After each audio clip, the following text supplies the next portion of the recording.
Assalamualaikum warahmatullahi wabarakatuh. Saya Muhammad Putra Marbun dari kelompok 5 sebagai pewawancara ingin mewawancarai Muhammad Langgeng dan Aurel.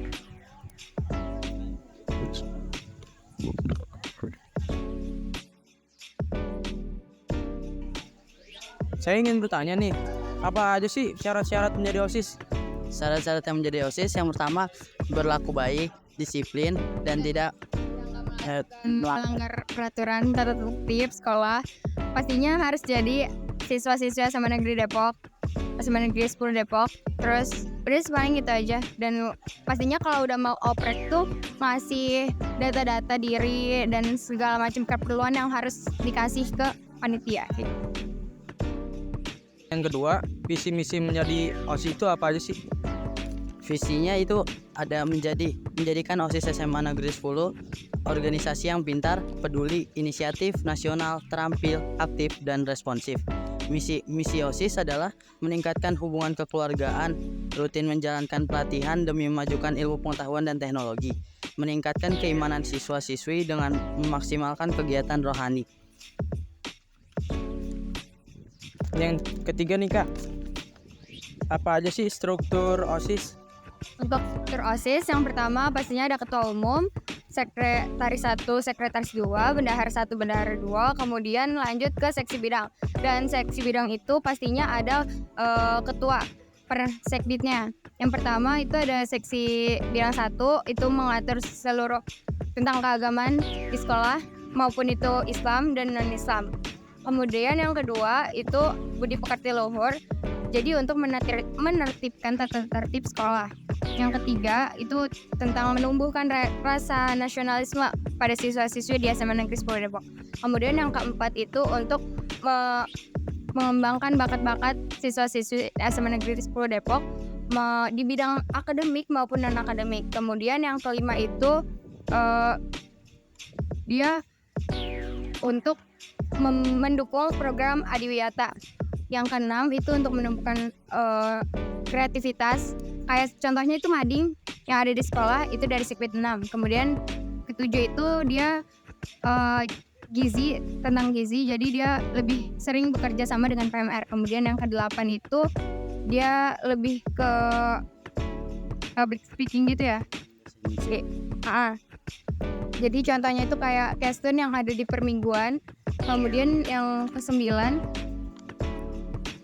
tuh ya teknik komputer, lebih ke yang mengupload di IG, jadi mengurus akun IG segala macam ya kayak gitu. Terus habis itu ke yang ke-10 itu tentang bahasa Inggris. Jadi kalau misalnya setiap hari Jumat itu kan setiap hari pasti selalu ada literasi kan, tapi setiap hari Jumat itu kadang ada pergantian ceramahnya itu menggunakan bahasa Inggris kayak gitu. Nah, buat pertanyaan keempat nih Kak, bisa deskripsikan nggak pekerjaan dari ketua OSIS dan wakilnya? Kadang ketua OSIS itu jadi kalau ketua OSIS pastinya untuk mengepalakan semua si struktur yang ada di OSIS. Ya, jadi dia yang bertanggung jawab atas semua prokernya dan bagaimana kelancaran si acara tersebut. Kemudian juga selalu jadi mengatur bawahannya. Pertanyaan kelima nih Kak, bagaimana sih proker dari Sekbid 6? Proker dari Sekbid 6 kebetulan jadi tuh Sekbid 6 itu ada Genius, kepanjangannya dari jendela informasi. Jadi dia tuh bentukannya kayak mading yang ada di sekolah itu namanya Genius. Kemudian yang kedua ada Barbel itu adalah kayak nanti fashion show batik gitu. Kemudian yang ketiga ada Bazar, pastinya karena dia berhubungan dengan kewirausahaan. Kemudian yang keempat itu ada yang namanya Stories Week atau yang disingkat dengan swag. Jadi dia ada di sosmed, biasanya ada di Twitter sih. Udah itu aja. Pertanyaan ke-6 nih Kak, Proker apa yang sulit dijalankan dan apa alasannya? Kalau proker yang sulit dijalankan sebenarnya pasti semuanya sulit, cuman karena kitanya kan ada kepanitiaan yang mana emang itu tuh pasti kekerabatan ada, keakraban juga ada. Itu jadi semuanya bisa dibilang tertutup sama semua itu. Pertanyaan terakhir nih Kak, apresiasi apa yang diberikan dari sekolah kepada OSIS? Apresiasi, kadang apresiasinya berbentuk apa?